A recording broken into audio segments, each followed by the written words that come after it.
expression for the magnetic induction at the center of a current carrying circular coil using Biot-Savart law. ఇక్కడ ఏంటంటే ఒక current carrying coil ఉందట సర్క్యులర్గా current carry అవుతున్నప్పుడు దానికి magnetic induction develop అవుతుంది. ఆ magnetic induction ఎక్కడ ఫైండ్ అవుట్ చేయాలంటే at the centre of that circle, అక్కడ ఫైండ్ అవుట్ చేయాలి. దానికి ఏం యూజ్ చేయాలి? బయోట్-సావర్ట్ లాని యూజ్ చేయాలన్నమాట. ఈ టాపిక్ మనకి moving charges and magnetism lesson senior intermediate. ఇక్కడ మనం ఆన్సర్ కనుక చూస్తే, consider a circular coil of radius small R with centre ఓ.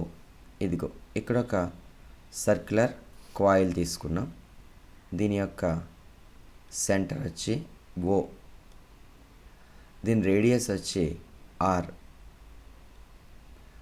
ఇప్పుడు దీంట్లోంచి ఐ అనే కరెంటు ట్రావెల్ చేసి వెళ్తుంది, ఇందులో ఫ్లో అవుతుంది ఐ అనే కరెంట్.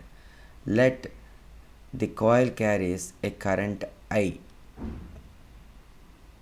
కరెంటు ఇలాగా 360 degrees కూడా కరెంటు క్యారీ చేస్తుంది అనమాట. ఇది dB is the magnetic induction at the centre O. ఇక్కడ మీరు ఈ సెంటర్ దగ్గర మ్యాగ్నెటిక్ ఇండక్షన్ dBని ఐడెంటిఫై చేయండి. Due to a small element of length dl. ఈ dB అనేది ఎందుకు ఫామ్ అవుతుందంటే, ఇక్కడ ఈ సర్కిల్ ఉంది కదా, 360 degrees సర్కిల్ ఉంది కదా, ఇందులోంచి ఒక చిన్న ఎలిమెంట్ తీసుకోండి, దట్ ఈస్ dl. ఈ dl వల్ల ఇక్కడ dB అనేది మ్యాగ్నెటిక్ ఇండక్షన్ అనేది సెంటర్ దగ్గర జనరేట్ అవుతుంది అనమాట. ఫ్రమ్ బయోట్-సావర్ట్ లా మనకు తెలుసు, అకార్డింగ్ టు బయోట్-సావర్ట్స్ లా ఒక స్ట్రైట్గా ఉన్న కండక్టర్ని మనం తీసుకున్నప్పుడు అక్కడ వచ్చిన ఎక్స్ప్రెషన్ ఏంటి అంటే, dB is equal to μ0 by 4π into I D L sin θ by r². ఇది బయోట్-సావర్ట్స్లో ఎక్స్ప్రెషన్ అనమాట. ఇప్పుడు మనం ఈ ఎక్స్ప్రెషన్తో ఈ సిచ్యువేషన్ని సాల్వ్ చేయాలన్నమాట. సో ఇక్కడ ఐ అంటే కరెంట్, డిఎల్ అంటే length of the element in the conductor లేదా ఆన్ ది కండక్టర్. ఇక్కడ కూడా కండక్టర్ ఎలా ఉంది? సర్క్యులర్గా ఉంది. ఈ సర్క్యులర్గా ఉన్న కండక్టర్ మీద మనం చిన్న ఎలిమెంట్ డిఎల్ అనేది తీసుకున్నాం. ఇక్కడ థీటా, సైన్ థీటా. ఇక్కడ సైన్ థీటా ఏంటంటే, ఇక్కడ ఆర్కిని, ఇదిగో ఈ ఆర్ ఉంది, ఆర్కి డిఎల్కి, డిఎల్ యొక్క ట్యాంజెంట్ తీసుకుంటే ఇలా ఉందన్నమాట, యారో మార్క్ పైకి. So this arrow mark and this making an angle 90 degrees. ఇక్కడ ఆర్ అంటే రేడియస్ అన్నమాట. సో హియర్ అంటే ఈ సిచ్యువేషన్లో here theta is equal to 90 degrees. ఎందుకంటే the angle between R and DL is 90 degrees. So this equation becomes dB is equal to μ0 by 4π I D L by r². I D L by r². ఇక్కడ ఏంటి, మనకి చిన్న element తీసుకున్నాం DL అనేది. చిన్న element వల్ల dB అనే మ్యాగ్నెటిక్ ఇండక్షన్ జనరేట్ అయింది. ఇప్పుడు నాకేం కావాలి? టోటల్ మ్యాగ్నెటిక్ ఇండక్షన్ కావాలి. ఏంటి? ఈ సర్క్యులర్ కాయిల్లో ఉన్న జనరేట్ అయిన టోటల్ కావాలి. కాబట్టి దీన్ని మనం ఏం చేయాలంటే ఇంటిగ్రేషన్ చేయాలి. ఇక్కడ dB అంటే డెరివేటివ్, డిఎల్ అన్న డెరివేటివ్ అనమాట. ఈ రెండింటిని మనం ఇంటిగ్రేట్ చేయాలన్నమాట. So integrate both sides. Integrate చేయాలంటే integral of dB is equal to μ0 అంటే ఇక్కడ పెర్మియబిలిటీ ఆఫ్ ఫ్రీ స్పేస్ కాబట్టి ఇది కాన్స్టెంట్, 4π కూడా constant, I constant, radius of the orbit కూడా, రేడియస్ ఆఫ్ ది లూప్ కూడా కాన్స్టెంట్, డిఎల్ ఇది మాత్రమే వేరియబుల్ అనమాట. సో ఇంటిగ్రల్ ఆఫ్ డిఎల్ ఇలా తీసుకున్నాం.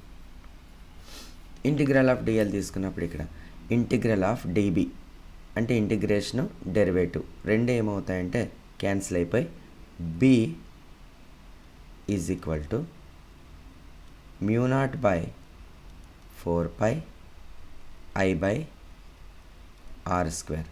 Integral of DL, integral of DL అంటే ఏంటంటే ఈ డిఎల్ ఉంది కదా, ఈ డిఎల్ని కనుక మనం కంటిన్యూస్గా ఇలా మొత్తం ఈ సర్కిల్లో కనుక మనం మెజర్ చేస్తే దీని యొక్క measurement, the measurement is nothing but the circumference of this circle అనమాట. సో కాబట్టి ఇది ఏమొస్తుందంటే 2πr వస్తుంది, 2πr. So integral of DL, ఎందుకంటే ఇక్కడ రాద్దాం, since integral of DL is equal to 2πr, ఎందుకంటే సర్క్యులర్గా ఉంది కాబట్టి. దెన్ ఇందులో ఏమైనా క్యాన్సిల్ అవుతాయేమో చూడండి. Pi, this pi gets cancel, R and R gets cancel. Then b is equal to μ0 into I divided by 2r. ఈ 2 కూడా ఇందులో 2 times క్యాన్సిల్ అవుతుంది. So that is 2r. So this is the magnetic induction of A circular loop. ఇది ఏంటంటే this is for this expression for single loop, ఒకటే loop తీసుకుంటే. అలా కాకుండా నెంబర్ ఆఫ్ లూప్స్ తీసుకున్నాం అనుకోండి, అంటే నెంబర్ ఆఫ్ లూప్స్ అంటే ఎన్ టర్న్స్, అంటే ఒక కాయిల్ తీసుకొని ఇంతసేపు ఏంటంటే ఇలా సింగిల్ టర్న్ మాత్రమే ఉంది. ఇప్పుడు నెంబర్ ఆఫ్ టర్న్స్ ఉన్నాయి, నెంబర్ ఆఫ్ టర్న్స్ తీసుకున్నాం అనుకోండి, ఇలాగా నెంబర్ ఆఫ్ టర్న్స్ తీసుకుంటే అప్పుడు ఏమవుతుంది, for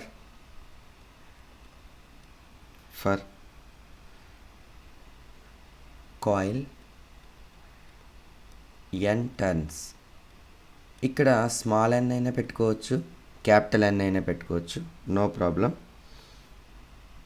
the magnetic induction B is equal to N turns కదా, ఎన్ నెంబర్ ఆఫ్ టర్న్ కాబట్టి దీన్ని ఎన్ పెట్టి మల్టిప్లై చేయాలి. μ0 into NI divided by 2r. ఇది ఫైనల్ ఎక్స్ప్రెషన్ అన్నమాట. ఇది సెకండ్ కండిషన్ అన్నమాట. సో నేను ఏమి చేయలేదు, జస్ట్ ఒక సర్క్యులర్గా మూవ్ అవుతున్న ఒక ఎలక్ట్రాన్ని కన్సిడర్ చేశాను. ఆ సర్క్యులర్ పాత్లోని డిఎల్ అనే ఒక చిన్న ఎలిమెంట్ని ఐడెంటిఫై చేస్తే ఈ డిఎల్ వల్ల ఇక్కడ డిబి అనే మ్యాగ్నెటిక్ ఫీల్డ్, మ్యాగ్నెటిక్ ఇండక్షన్ అనేది ఇక్కడ జనరేట్ అవుతుంది అట్ సెంటర్ ఓ దగ్గర. ఇప్పుడు ఈ మ్యాగ్నెటిక్ ఇండక్షన్ జనరేట్ అయ్యే పాయింట్కి అలాగే డిఎల్కి మధ్య డిస్టెన్స్ ఏమో స్మాల్ ఆర్ అనమాట. ఇప్పుడు డిఎల్కి నేను ఇక్కడ ఒక ట్యాంజెంట్ తీసుకున్నాను, యారో మార్క్. ఇది ఈ ఆరు మధ్యన యాంగిల్ ఎంతంటే 90 degrees అనమాట. సో కరెంట్ మాత్రం కాన్స్టెంట్గా ఈ సర్క్యులర్ లూప్లో ఫ్లో అవుతుందన్నమాట. అకార్డింగ్ టు బయోట్-సావర్ట్స్లా నేను ఈ ఈక్వేషన్ తీసుకున్నాను. ఇక్కడ ఏం చేశాను, నేను రేడియస్కి అలాగే ఇక్కడ ఉన్నటువంటి రేడియస్కి డిఎల్కి మధ్యన యాంగిల్ ఏమో 90 degrees కాబట్టి దిస్ ఈక్వేషన్ బికమ్స్, ఈ సైన్ థీటా అనేది ఎలిమినేట్ అయిపోతుంది, ఇక్కడ 1 అవుతుంది అనమాట. అంటే ఇక్కడ sin 90 is equal to 1, theta ప్లేస్లో 90 పెడితే then ideal by are square అయింది. ఇప్పుడు దీన్ని నేనేం చేయాలంటే the total magnetic induction find out చేయాలి. సో కాబట్టి నేను ఇక్కడ ఇంటిగ్రేషన్ చేశాను, బోత్ సైడ్స్ చేయడం వల్ల ఇక్కడ బి వచ్చింది. ఇక్కడ ఇంటిగ్రల్ ఆఫ్ డిఎల్ అని తీసుకోవచ్చు, లేదా క్లోజ్డ్ ఇంటిగ్రల్ ఆఫ్ డిఎల్ అని కూడా తీసుకోవచ్చు. ఎలాగైనా ఇక్కడ మీకు ఒకటే 2πr అవుతుందన్నమాట. Which is circumference of the circle. So కాబట్టి ఇందులో క్యాన్సిల్ అయ్యే టర్మ్స్ కొన్ని క్యాన్సిల్ అయిపోతే ఫైనల్ ఈక్వేషన్ ఈస్ బి. ఈ బి అనేది ఏంటంటే ఫర్ సింగిల్ లూప్, ఓన్లీ ఒక రౌండ్ ఉన్నప్పుడు.